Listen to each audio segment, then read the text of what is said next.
From thousands of dollars worth of treasure to brand new phones and ancient cities. Let's dive into the water and see what we can find. Imagine going to the river to enjoy a boat ride. Who wouldn't want to take a couple of pics to make the memories of this trip last forever? Oops, the water's flooded. Luckily, you've taken precautions and put your gadget in a waterproof bag. But what if you drop your phone to the bottom of the lake along with this case? This is what happened to some people. A scuba diver and a YouTuber dived into a river popular with tourists and lost some of their gear worth $20,000, including new iPhones and some jewelry. Oops. You might be familiar with the image of a car getting pulled out of the water, either from the movies or TV news. Large cargo vessels sometimes sink, and trucks inside them go along. That's what happened with the Thistlegorm wreck. It sunk in 1941 in the Red Sea, and these Bedford trucks were inside. Want to see something more valuable, like treasure? A British cargo ship was carrying a heavy load of silver ingots, but the vessel sank. Treasure seekers knew there was silver on the ship. Since the 1940s, they've been looking for it. The Odyssey Marine team got lucky. They made the discovery in 2011. The treasure was more than 14,000 feet below the surface. The ship had carried more than 110 tons of silver ingots. Finders keepers! The Odyssey team kept 80% of the treasure and gave 20% to Her Majesty's Treasury. Of course, there were more items on the ship, like letters, teapots, and silk sheets. You can see them in the exhibition called Voices from the Deep at London's Postal Museum. Now how about some underwater art? Sure, here you go, Polynesian moai statues. These statues have been discovered in several areas across the world. For instance, Easter Island is full of different size statues, but many of them can also be found in Cancun, Isla Mujeres, and Punta Nizu, Mexico. Seeing full-body statues from thousands of years ago under the water would probably be a lifetime experience. Gold coins are also popular items found in shipwrecks. Many divers come across coins worth a lot of money. But there's one diver in Florida who truly hit the jackpot. In 2015, they stumbled upon nearly $1 million worth of treasure. The discovery was 51 gold coins, 40 feet of ornate gold chains, and a rare coin that was made for Philip V, the King of Spain. They were once frightening and dangerous, and they still look spooky. Yo-ho! I'm talking about pirate ships. One pirate shipwreck from the 18th century was excavated off the coast of Colombia in 2015. The treasure found there was worth between $4 and $17 billion. It contained precious stones, gold, and many other items. The next one is an underwater city. Neapolis is a city washed away by a tsunami. It was built on the coast of North Africa nearly 1,700 years ago. Divers uncovered the city's remains in 2017. Researchers have also discovered Roman columns, as well as household goods and tools. Now, let's go all the way back to 1503. Portuguese explorer Vasco da Gama was fighting a storm when he lost his ship Esmeralda. The ship was discovered in 1998, but it had to wait for more than a decade to be excavated. Researchers found navigational tools there. They didn't have as much value as Spanish gold, but they were historical treasures. Now, in Amsterdam, they fish for bikes in canals. 1/3 of working Amsterdammers cycle to work. Others use their bikes for different purposes, like exercising, going shopping, and so on. There are more bikes in Amsterdam than permanent residents. Unfortunately, many bicycles and even some cars end up in Amsterdam's canals. The fact that Amsterdam has 165 canals with a combined length of 60 miles doesn't make the authorities' job easier. Obviously, the owners don't throw their bikes into the water. Bikes can end up in the canals because of strong winds, vandalism, theft, or by accident. Every year, authorities fish up between 12,000 and 15,000 bikes. Our next one is a lost city. Heraklion was ancient Egypt's gateway to the Mediterranean. It became submerged and hidden under the sand. This city was famous. Maybe you've even heard about it. It was mentioned in the legend about Helen from Sparta and Paris from Troy. So, how was this ancient city discovered? In the early 2000s, a team of divers found a huge fragment of rock on the seabed and took it up to dry land. It turned out that it was a piece of the statue of Hapi, who was the lord of the river of ancient Egyptians. The team continued searching and found 6 other pieces. Around them, they saw temple ruins, pieces of pottery, jewelry, coins, oil lamps, and so on. Even an old copy of the New York Times. Nah, not really. Granada Underwater Sculpture Park is the world's first, what else, underwater sculpture park. Why is this park so special, besides being located in the beautiful waters of the Caribbean? You can see the park on a snorkeling or scuba diving trip. The sculptures are about 9 to 16 feet underwater. The atmosphere and the experience itself make it special. The sculptures are made from concrete and steel. Some of them weigh as much as 15 tons. They're covered with underwater creatures. The statues were put there to help protect reefs, maintain the health of the ecosystem, and restore underwater life in that area. Now, submarines are designed to go underwater, so maybe you wouldn't expect to see them on this list. But submarines do, in fact, sink.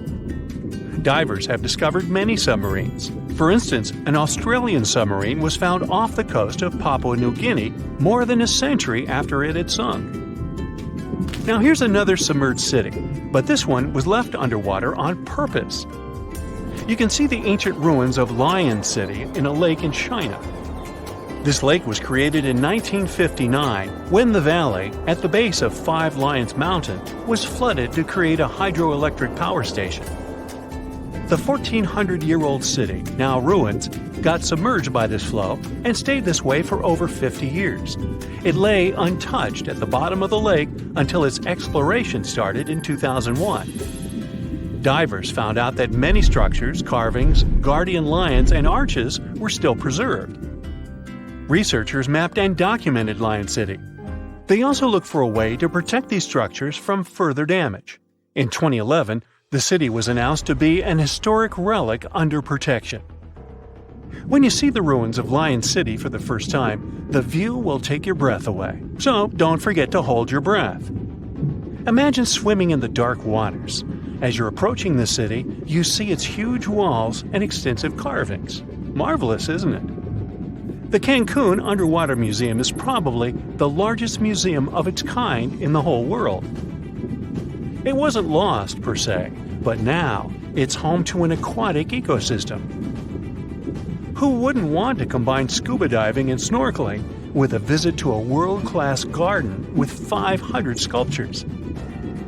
Placed 30 feet under the surface, these sculptures are made from pH-neutral marine concrete so that they can stay on the ocean floor. Plus, here, the sculptures change over time, unlike in a traditional museum.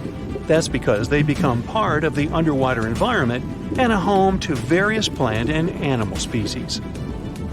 In one installation, nearly 450 life-size figurines are grouped together to hint at the harmonious coexistence of humanity. There is also the Anthropocene, which is an actual submerged Volkswagen Beetle placed by the Manchonis Reef. Okay, this is not a lost and found item, but this is just, hey, it's a giant jellyfish and I wanted you to see it. This creature is known as the lion's mane jellyfish, and it's the largest known species of jellyfish. So, I'm happy now. And have you ever discovered anything underwater? Sing with me. Under the sea, darling, it's better. On where it's drier, take it from me. Okay, I know these are not the correct lyrics to this famous Disney song, but hear me out.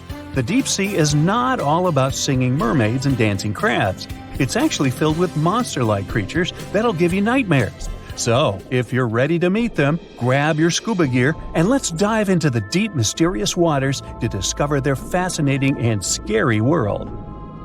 With its menacing appearance, one could call this fishy the vampire of the sea. Well, named for their disproportionately large, razor-sharp fangs protruding from their mouth, fangtooths are actually quite small and harmless to humans. These choppers are actually more for catching prey than causing trouble, so there's no need to panic if you see one.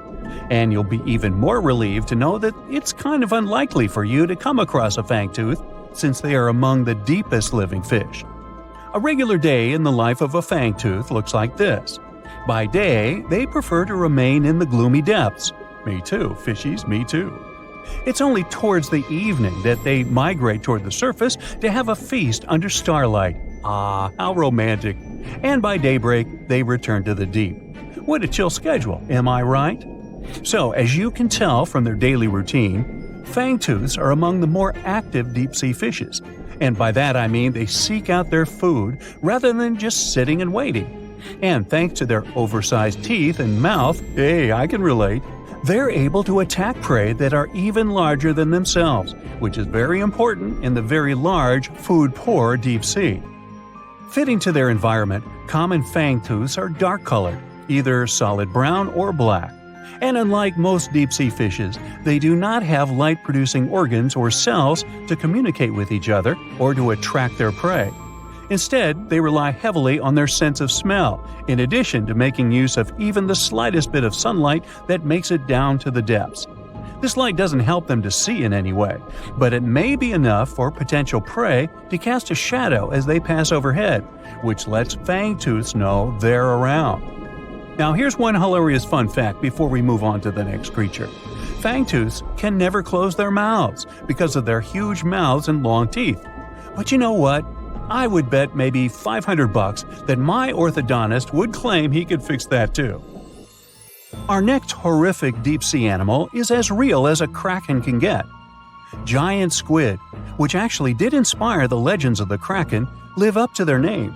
The largest one ever recorded by scientists was almost 59 feet long. It also probably weighed nearly a ton. You would think such a massive animal wouldn't be hard to miss, but since giant squid live deep underwater, they are difficult to come by. Giant squid, along with their cousin, the colossal squid, yep, they are different, have the largest eyes in the animal kingdom. They're somewhere around 10 inches in diameter. In other words, they are around the size of dinner plates. Peekaboo! Having such large eyes allows them to detect objects in the lightless depths of the ocean, where most other animals would see nothing. Nada, zippo. Giant squids have 8 arms and 2 long feeding tentacles that help them seize their prey. These tentacles are tipped with hundreds of powerful sharp teeth and are often double the length of their body. This helps them to snatch prey up to 33 feet away. Hey there, come a little closer. Most of what we know about giant squids come from those that floated to the surface and were found by fishermen. After years of research, it was only in 2012 that a group of scientists were able to successfully film a giant squid in its natural habitat for the first time. Yet again, the giant squid continues to remain largely a mystery due to their inhospitable deep-sea habitat. And maybe they're shy. Speaking of squids, this species is basically the space creature of the ocean. So, it's only been about 20 years since the big fin squid family was officially described by scientists. And there are still plenty of facts about them that are yet to be discovered. However, the big fin squid sightings as deep as 20,000 feet below the surface suggest that they can live deeper than any other known squid. You know what? Let's scratch the word space creature and call them the disco dancers of the deep sea to make things less scary. Because of their long, slender arms, adorned with extravagant rib-like fins, kind of make them look like they're ready to hit the dance floor. Anyway, these boogie arms and tentacles are estimated to max out at just under 30 feet. Aside from the estimations, though, the largest known big-fin squid was actually 21 feet long, with 20 feet of that being its arms and tentacles. How exactly a big-fin squid uses them is still unknown, but scientists think they like to use them to trap prey that bump into them as they hang down in the water below their body or drag along the seafloor.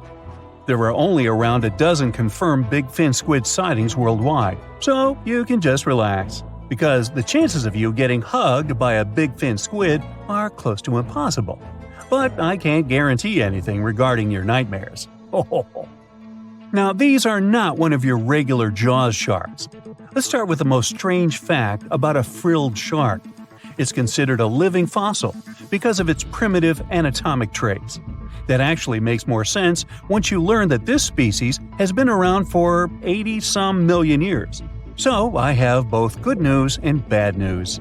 Frilled sharks live in the open ocean and spend much of their time in deep, dark waters far below the surface. However, they do feed at the surface of the ocean at night. When hunting food, they move like an eel, bending and lunging to capture their prey. And they can actually swallow it as whole, even if it is larger than their own size. This is all thanks to their long and flexible jaws, which are equipped with 300 recurved needle-like teeth. Okay, I am somewhat freaked out now. Unlike the rest of the deep-sea creatures I've talked about, frilled sharks might sometimes accidentally get caught in nets. So if fishing is your thing, beware. This telescope won't help you see the stars and the planets.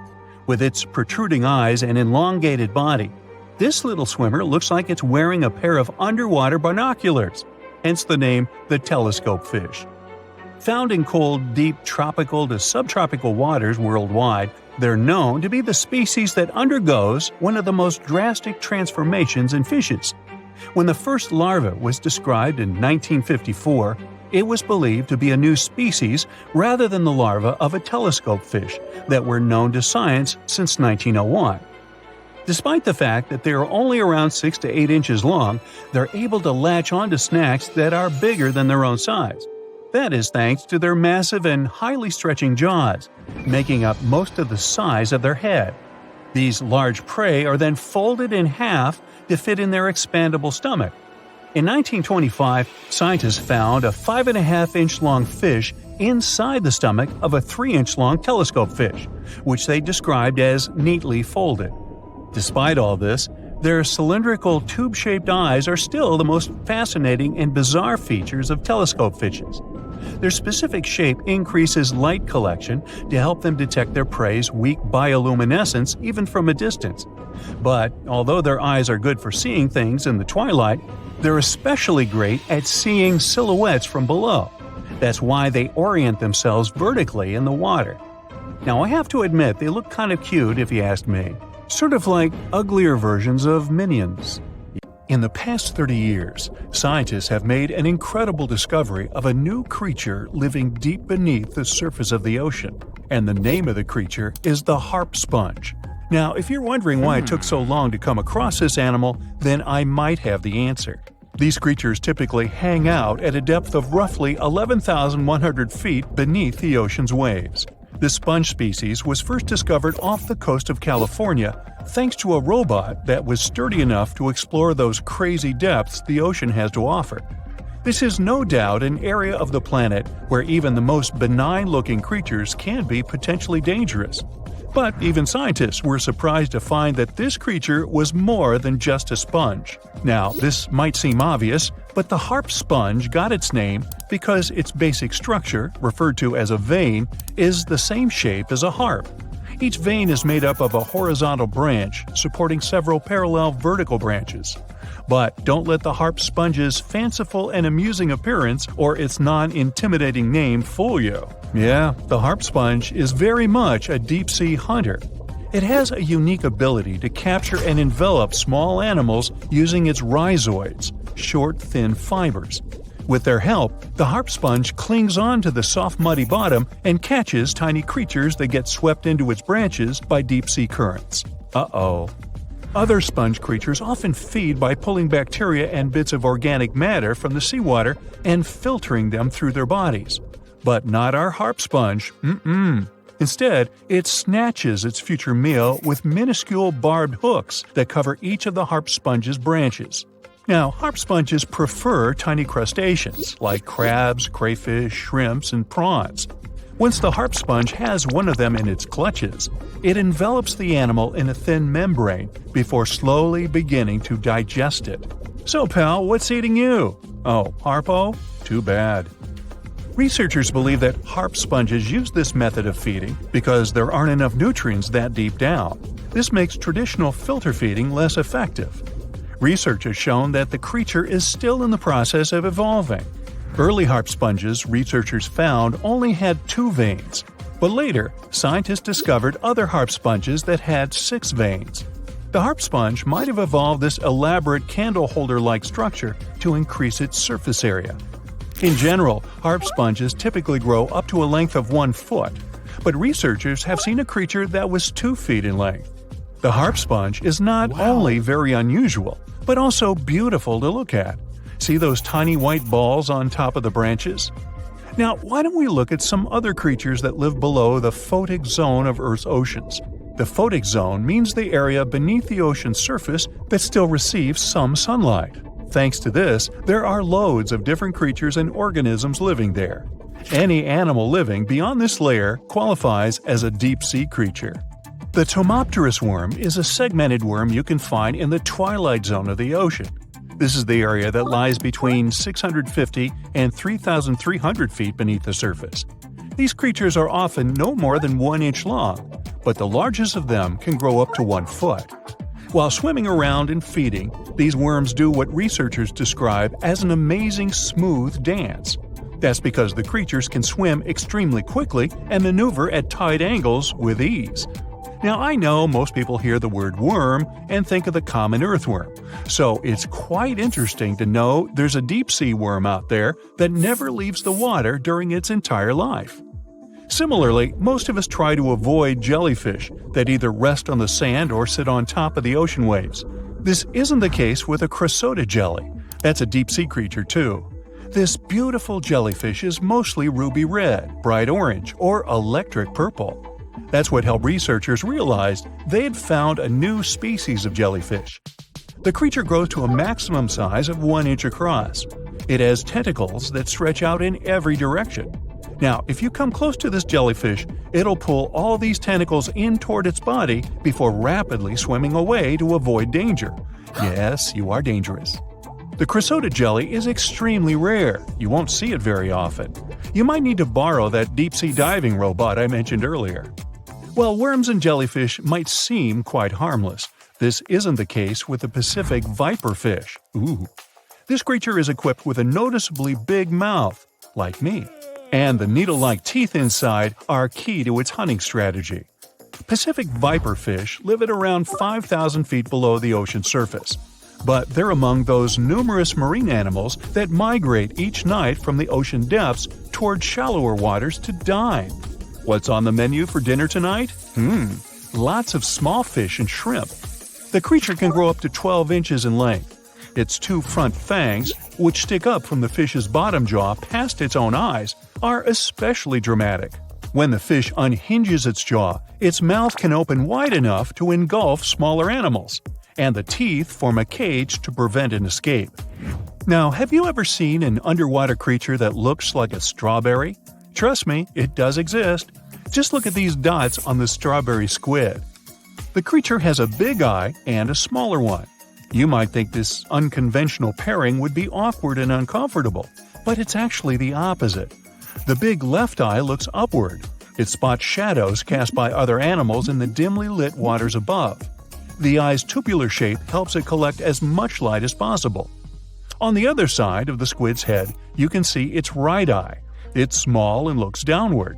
This eye searches for flashes of bioluminescence produced by animals lurking in the darker waters below. Now, bioluminescence means the production and emission of light by living organisms. By the way, the squid has a nickname. And no, it's not Squiggy, although that's a great one. It's known as the cockeyed squid.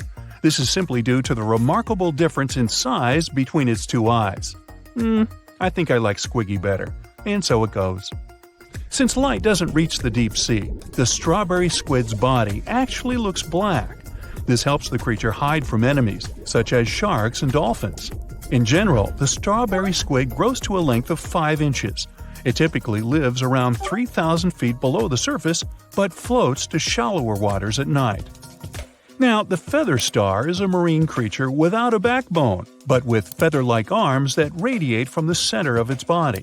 These creatures first appeared around 200 million years ago. Related to sea stars, they look like a flower, but if you approach them, they'll quickly swim away. But not all feather stars can swim. Many species can only crawl along the bottom of the seafloor. Like some of the other deep-sea creatures we've looked at, the feather star can adapt to its surroundings. It has a creepy ability to shed its arms, the same way some lizards can shed their tails. This also helps them escape from their enemies. Feather stars live all across the globe, from the equator to the poles, from the shallow waters on top of reefs to the deep, deep sea. Now, given that we're dealing with mysterious creatures, the name of this one is quite fitting. The swift vampire squid should be the official symbol of life in the deep sea. The animal has a dark red body, huge blue eyes, and a cloak-like web that stretches between its 8 arms. This, along with its name, may suggest that the creature is some form of a terrifying hunter. In reality, though, the vampire squid is a soft-bodied, timid creature, about the size, shape, and color of a football. It grows to roughly 12 inches in length and lives 3,000 feet below the waves. There's almost no oxygen there, but also relatively few predators. Whew, I think I'll need to decompress from this one. You're strapped in a boat cruising down the Amazon River with the sun scorching hot. As you check out your map, your boat starts rocking back and forth. The water is starting to get more intense, so you hang on for dear life. You tuck your map in your pocket and try to take control of your boat. You strike some jagged rocks and duck low to avoid tree branches. Your boat strikes a large rock out of nowhere and capsizes. You're swimming in the murky green water. While you're trying your best to get ashore, your boat gets washed away. Underneath the water lies a whole new world of bizarre and dangerous animals. Candiru fish are snake-like creatures that can grow up to 16 inches long. Arapimus can weigh more than an adult male and are taller than most basketball players. They're the biggest freshwater fish in South America. They have a hybrid gill system that forces them to pop up to the surface every 5 to 15 minutes to breathe in oxygen for their large swim bladder. You swim out of the raging water and dry yourself off. Oh no, your map is completely soaked. There's no way you can get to your destination without it. You venture into the thick rainforest, shoving the branches and leaves away. As you get deeper, you notice something on a tree. It's barely moving, but it's got sharp claws and a raggedy coat. It stretches its arm to another branch and tries to pull itself up, ever so slowly. Sloths sleep more than half their days and only head down from trees once a week. They're so motionless, they sometimes grow algae and moss on their fur. The rainforest gets denser with each step until there's barely any sunlight illuminating the path in front of you. You notice a figure following you. With every branch you step on, you can hear a faint sound right next to you creeping around. You start walking a bit faster, and the sound catches up with you. You make it out of the dense part and tread along a narrow path until you reach a cliff. You can't walk normally here, so you pin against the wall and walk sideways to cross the hills. You slowly move across with the river 30 feet below you. You move your right foot, and some rocks fall into the river. You keep going and misstep. You're about to fall, but you hold on to a large tree branch and pull yourself up. You notice a couple of colorful poison frogs inches away from your fingers. Touching any of these frogs can be extremely dangerous and harmful, despite their amazing color patterns. The golden poison frog is one of the most poisonous animals in the world. One of them hops right next to you, so you let go of the branch and fall back in the river. The river is washing you down until you reach a calm current. Underneath you is a swarm of piranhas swimming with their sharp teeth. The red color on their skin is unmistakable, so you swim off like an Olympic athlete. Piranhas will eat anything that gets in their way, no matter the size. You grip onto a log and climb up a small rock to catch your breath. There's a huge electric eel underneath the rock. Despite their name, they're more related to catfish than eels. They use their powerful 600 volts of electricity to defend themselves and catch food. You're stuck, unless you're like the common basilisk that can run on the water like a jet ski. These incredible lizards have special webbing on their toes and can run the distance of a basketball court. You hop on a bunch of rocks until you reach the land. You continue walking along the riverbank until you come across a moving rock. You rub your eyes and see it moving again. It's a dinosaur-looking turtle that resembles a crocodile with armor. The mata mata is a freshwater turtle that disguises itself with its surroundings to catch prey. Their heads stretch longer than their bodies. You shimmy your way past it and continue. You head back into the rainforest and find a spot to rest. Wait, there are giant ants everywhere! They're the biggest ants in the world and can produce one of the most painful stings out there, even comparable to a wasp's sting. You immediately get up and find another place to rest. As you continue walking along, you notice the same feeling of something following you. You can hear some leaves rustling, but it's getting dark and there's no way of telling. You find a nice little spot to build a campfire and catch some Z's. But in the Amazon, everything is a threat. Except for those cute capybaras wandering around. They live in groups next to water sources. They're also the biggest rodents in the world. You don't need to worry about them if you're stuck in the middle of the Amazon rainforest. Suddenly, you feel something slithering up next to you. You look down and see a massive green anaconda just about to constrict you.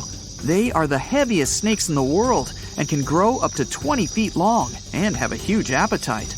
You get up and sprint your way out of there. All right, you found a decent cave to crash in. It's daytime again, and you're still alive. You continue walking along the rainforest. You were able to find some breakfast to boost your energy for the rest of the day. You spot something on a tree that looks like a branch, but it's actually a potu, a master of disguise that can spend days motionless on broken tree branches. These bizarre birds use those branches as their permanent home, where they lay their eggs and chill all day. You continue your way through the rainforest and see a Brazilian wandering spider crawling on a tree branch right in front of you. 8 of these species can be found in the Amazon area. They are some of the most aggressive and venomous spiders out there. So, you make a big detour and walk away from it. You feel someone walking next to you again, but you still can't figure out what it is. You see a steep cliff with a waterfall hitting a large lake ahead of you. Looks peaceful, until you see a team of black caimans gathering around the shore. They're the biggest predators in the whole Amazon ecosystem and feed on anything that moves. It's a good thing you're on high ground, otherwise, whoa! You slip and fall down the river, right on the deep end. So far, no caimans spotted you. You swim underwater and try to get to the opposite end of where the reptiles are. As you climb out and dry yourself off, you notice some large black spots on you. You try pulling them off, but they've latched on pretty hard. The Amazon giant leech finds its target by tracking movement and shadow. Once they attach themselves to the skin, it's extremely difficult to extract them. The best way to do so is to slide your finger next to its mouth and pull it off slowly. Ugh. You manage to get them off your body and see that the caimans are swimming towards you. You're pinned to the wall with the lake of hungry reptiles approaching. Suddenly, a pink dolphin jumps out of the water and splashes all over them. They can grow larger than humans and are the celebrities of the Amazon. Scientists think they get their color from the blood capillaries on their skin. The Amazon even has bull sharks swimming around. These carnivorous giant fish are threatening to humans and can swim in both saltwater and freshwater. These sharks prey on anything within their reach, including other sharks. The dolphin distracted the caimans, so you climb up the cliff and try to find the best way to escape.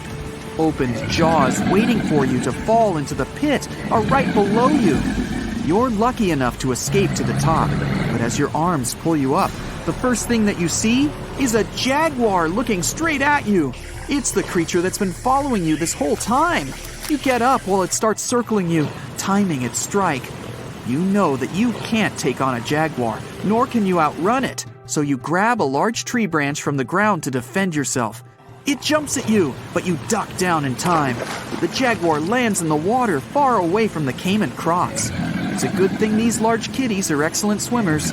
You pick yourself up and continue. And to your surprise, you find your boat again. You fix it up and sail your way out of the Amazon. Whew! 450 million years ago, no, I wasn't around then, the sea level was higher, coral reefs started to form, the climate on our planet was stable and warm, not even dinosaurs were around yet. The time when bony and jawed fish we know as sharks appeared. They've been dominating the oceans and making other marine creatures flee in fear ever since. Many of them, like great white sharks, have evolved and adjusted to life in the open ocean as hunters with a pretty high position in the food chain. They're less diverse today than before. One of the reasons is the asteroid strike from the age of dinosaurs. After it reduced the number of shark species, only smaller and deep-water kinds that ate primarily fish survived. They started getting bigger over time. Near the surface, sharks such as makos or great white ones develop faster movements and are somewhat between gray and blue to blend in with their surroundings. The epaulet shark can even walk on the land. It can't take a walk on the beach because it can't breathe outside of the water, but it lives on coral flats in shallow tropical waters, so it can walk in kind of a crawling motion. But deep down below, there are mysterious, alien-looking, often huge shark species that didn't come to the surface, which is why they didn't need to adjust to the new environment and different conditions. They haven't changed a lot through time, so they're some living fossils. These creatures mostly don't have 5 gill slits, the most common number, but 6 or 7. It's because there's less oxygen the deeper you go in the ocean, so they need more gill slits. Sharks on the surface evolved to have fewer gill slits. 6-gill sharks are the most primitive sharks we have today. Their skeletons are like those of ancient extinct sharks, and they can survive only in very deep waters. Like cats, sharks have a layer of reflective cells placed inside their eyes, which helps them see better in the dark, deep sea or cloudy waters. Sharks on the surface have big eyes because they evolved to hunt in the sunlight, so they tend to rely on their vision. Those that live in shallow waters have small eyes, so they can protect themselves from the sand. Like some other deep-sea creatures, 6-gill sharks also have bigger eyes to take in as much light as possible. They have more light-sensing rods, but don't distinguish colors that well. In the ocean's twilight zone, with the minimum of sunlight, there's a couple of bioluminescent shark species. They don't take in light within their eyes, but produce or re-emit it with their bodies. Their skin or organs have specialized cells that produce a soft blue-green light.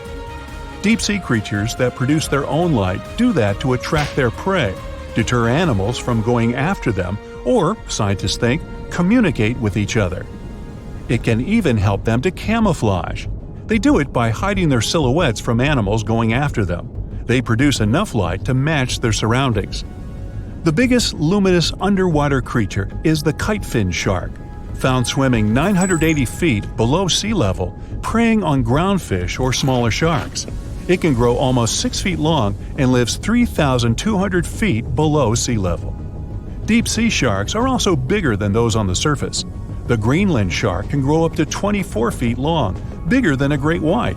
There's a thing called deep-sea gigantism. Creatures in nutrient-poor depths of the ocean grow bigger because, that way, they lose less energy as heat. The Greenland shark lives its life in slow motion. It has a slow metabolism and can go very long periods without food. With their slow pace, they evolved to live up to 500 years at depths of 7,200 feet. Sharks in shallow waters catch their prey relying on agility and speed, but for them, it's easier because there's plenty of food on the surface. Deep-sea sharks, with less food and slower life rhythm, had to develop a different style. They're more opportunistic, definitely not picky, and don't care if their future meal is alive or not. Frilled shark, another living fossil from the darkest depths, hasn't evolved much through time, and they're one of the last of their kind, with all of their relatives already gone extinct. It grows up to 7 feet long, primarily hunts on squid, and catches other sharks and fish. It looks like a dinosaur, a snake-like face, a long, smooth, thin body that moves in a serpentine way. It can propel itself with the power of its tail and curl like snakes. They don't swim in a straight line like other sharks. Cookie-cutter shark grows up to 20 inches. It got the name because of the way it feeds, biting off small pieces. It's a parasite creature, which means it feeds off bigger animals but leaves them alive. They have sharp teeth and sometimes even swallow those that fall off on purpose. Some researchers think it could be because they live in the depths that are nutrient poor. If they swallow the teeth, they could recycle calcium and other material from it. Prickly shark is a rare and unusual creature with many thorn-like denticles and 2 small dorsal fins. It lives mostly in the depths of the Pacific region up to 1,900 feet. Ghost sharks are not even real sharks, but fish closely related to them and rays. They have big pectoral and pelvic fins, 2 dorsal fins, pretty big eyes, and unlike their cousins, have a single external gill opening. Ghost sharks have slender tails and can grow up to 80 inches, silver to blackish color. They sometimes live in rivers and coastal waters, but also in the depths of the ocean of 8,200 feet or even deeper. They are pretty weak swimmers, so they tend to feed on invertebrates and small fish. Goblin sharks. Swimming through the deep sea, this creepy shark with a flabby body suddenly sees a small, innocent squid. It goes toward it, but the potential snack notices it and quickly starts moving to dart away. It seems like the plan could work at first, but then the shark suddenly thrusts the jaw of its mouth and catches the poor little squid in a second. After the meal is finished, the animal simply fits the jaw back into the mouth and goes away as if nothing happened. This is possible because it has a jaw connected to 3-inch-long flaps of skin, which is why it can unfold from the snout. It can grow up to 12 feet long with a weight of 460 pounds. Scientists think goblin sharks are mostly active in the morning and evening. The shark has a long, prominent snout and specific sensing organs on it. It uses them to sense electrical fields in the dark oceanic depths. Seven-gill shark is a big cow shark, brown to silver-gray on top, white underneath, black and white spots, with a thick body, a small dorsal fin, and a wide, blunt snout. It can grow up to 10 feet long, mostly lives in the depth of 1,870 feet, but you can also find it in deep channels and bays. It can be aggressive toward humans if provoked, so don't. Like most deep-sea creatures, it's an opportunistic hunter that's not quite picky but likes to go after dolphins, seals, porpoises, and other marine animals. Megamouth sharks mostly live in the depths of 15,000 feet and spend most of their time in the dark, like me. Scientists discovered it in 1976 because it went near the surface at night to feed on zooplankton. That's the only time these sharks go there. During the day, they return to their quiet, dark, and mysterious depths. They are filter feeders, which means they keep their mouths wide open while swimming, so they filter the planktons they like to eat. There are organs that produce light inside of their mouths, which attracts potential prey, such as pelagic crustaceans. These sharks live in the deep parts of the ocean, but you can rarely find them below almost 2 miles. Scientists think some other, stronger bony fishes outcompeted them. Deep parts of oceans became oxygenated around 70 million years ago, and sharks have been around way longer. But bony fishes adjusted and adapted efficient ways to use oxygen, while sharks were slow with adaptations, so they lost. Also, oceanic depths are way colder, which is challenging for fish and the rest of cold-blooded animals because the speed of their metabolism widely depends upon the external temperature.